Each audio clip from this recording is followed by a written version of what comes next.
My name is Sonia Grant and I'm the project manager of the Dutch Pot Lunch and Social Club. We're just one big family within the community, but our main mission statement is to reduce isolation in the community. With the Windrush, although there was a group of people who came together in Thurnhead Road Methodist Church and they decided, let's do some lunch, let's play some dominoes, and this is how we originated. Since the departure of my mum, all of these ladies, it's like I've inherited like mums and dads, and they're all wonderful, and which is one of the reasons why that is my passion. We have fun, we laugh, and I think that's the main thing that we do, and I do love them all dearly, and I hope they love me too, I hope. Every week we do it. Yeah, before the session, actually, and before lunch. And it helps us relax and it just calms us down. Babies love it. They find it really relax. Therapeutic. Relaxing. Okay, Yeah, and before Lawrence come to do the exercise with us. And we're looking at motor skills, fine and gross motor skills. So some individual may be in a wheelchair, some may not be. But the whole idea is to encourage movement, so no one's actually being static in the chair itself. So we're using games, electronic devices, we're using music. And again, with dementia, music is a great source of stimulating the brain as well. So it's like memory. So music back from the 30s, a bit of rock and roll. So that's what we tend to rely back on as a memory jog and coming fast forward. So we use different skills and different methods to try and keep people fit and active. It's very much a cultural need at the same time, because being from the Caribbean, most Caribbeans at that age group have very little activities going on, even before, during, or at home. So it's good to see our community itself being proactive, getting the exercise, reducing heart conditions, and basically getting healthier. Yeah, so my name is Carmen, and I'm here today with a few of my colleagues from Google to contribute some time back to the community to Age UK. I actually think this is a really, really good cause to contribute to. Sometimes these technology things might be very simple to youngsters like us who are surrounded by the technology world. But when I look at, let's say, my grandma or sometimes even my parents who are struggling with, getting things to work in this new age, I feel like the little contribution we make can make such a big difference to people who are not as comfortable with it. My name is Sudobe Gashdasebi, and I am welfare advisor. Our organization is working with Middle East women and refugees, asylum seekers, or even British Middle East women, yes. And we are usually deal with women. They face isolation, and to improve their English, their skills, such as art, cooking, and different type of workshops, and even walking, exercise.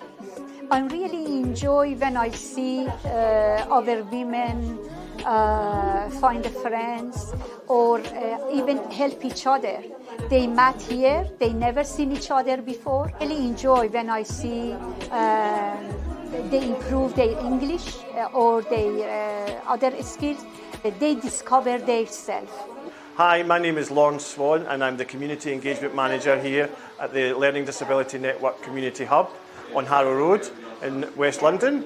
The Community Hub has been open since March this year, thanks to funding from the Community Priorities Programme.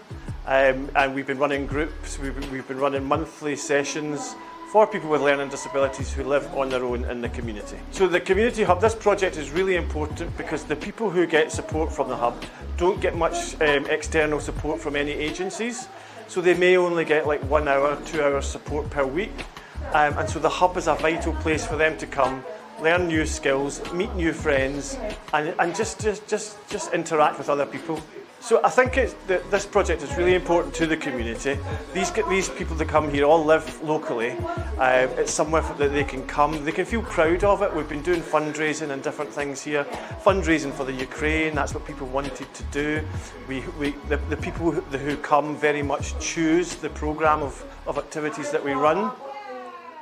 Hi, my name is Nita Glover, and this is a swap shop. I call it inter-upcycling, and basically what that means is you bring items, e.g. toys, clothes, pre-loved books, baby equipment, and you bring it to the session. You can swap it for a different one, like, you know, obviously if you've got outgrown clothes and you need a bigger one, so you come in and you swap that. And if you don't have anything to swap, but there's something that, you know, is of interest for you, you pick it up.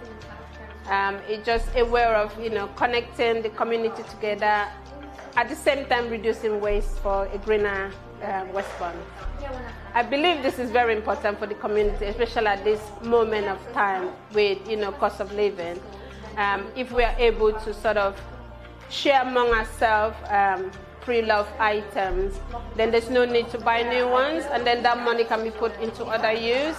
And apart from that, you know, building connection, building new friendship with, you know, the people within your community is very important, because through them there's a helping hand between yourself. Once you can build a relationship, there's a lot of things that you can actually benefit being a stronger community. So that's why I think this is really important. Like, my kids have grown up and they don't really use their clothes anymore, so I've given it to Enter so that they can be reused. I've also loved coming here for the mending workshop as well. I've used my kids' old t-shirts and actually made a blanket out of it. Hello, my name is Anna Mizikova. I'm running a session with Enter, and we try to recycle stuff and teach girls how to repair old things or make from old things new things. And I really enjoy meeting people here, and I've actually made friends through this project. Good afternoon, my name is Cecilia John Charles, and I'm here at the Teddick Parents Network. Every Wednesday we run a sewing stroke craft class, and as you can see, we've got the women here getting involved. What sewing does, it actually gives people a lot of motivation and uplifts you. When you see that you've taken something flat as just fabric and you can then actually complete something, it really seems to bring the women's energy levels and well-being. So really, sewing is about well-being as well as utilising the hands and doing something very creative. Finished with of my outfits, of my table runner. So I only need 2 strips. If you've got 4 quilt blocks, you will need 3 strips. So basically you need 1 less strips than the amount of blocks you've got. Okay, you not understood that? Yes. Okay, so it's the women who bring it out in me. That's what I find when I see that the skill that I'm teaching them and seeing them produce, and the questions that they will ask me that they then get me thinking and get my sort of juices flowing. I think in the sense that we kind of help each other. So hi, my name is Arala. I'm the secretary of Queerland Somali Organization. So our project is called Filling the Gap, Empowering Somali and Burunese Women. It's about empowering women. Again, it was mainly for the Somali and Burunese community, but for the BAME community in general. The project consists of 3 different programs. So one is English, basic English classes, basic digital skills, and mentoring sessions, which is group mentoring sessions and one-to-one sessions. This benefits the community. During the pandemic, it became very clear the importance of having digital skills. The community, especially the Somali community, they were excluded from the digital world because of the language and the digital skills. They didn't have any digital skills. So we said we need to do something about it, especially the BAME community in general. Due to language and cultural barriers, they weren't accessing, or they didn't have the skills to access the digital. We said we need to empower these women. How will we do that? That's through mentoring sessions. And it was the first time anybody in the community have heard of mentoring or access any mentoring group sessions or one-to-one, and it's been amazing. It's benefited them so much, and we can see how much they've grown from coming to these sessions. Not only are they coming to gain skills, but they're also socializing and relief in the isolation, and we can see that as a long term, the amount of benefit this will have on their impact on their lives.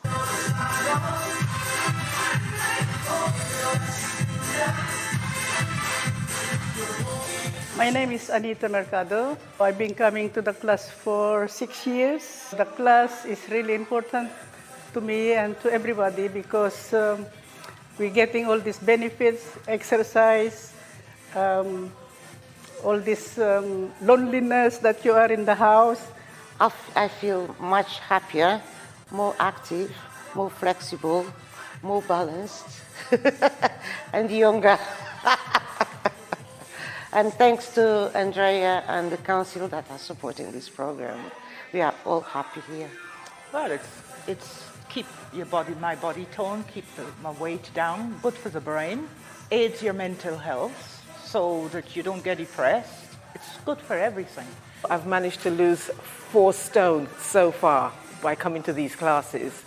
I think personally that if the government did this sort of thing for the elderly, it would free up a lot of hospital beds, because once they've got somewhere to go, it stops them from thinking about, I'm lonely, I'm home alone, whatever. I think that this sort of activity encourages people to move a bit more. And obviously, if they can move a bit more, then they don't have to be spending their time at home saying, oh God, I'm ill, this is happening. It's just amazing, absolutely amazing. And it's so efficiently run. And also thank you to the council who funds this. It's a good initiative, and they need to spread it out around the country.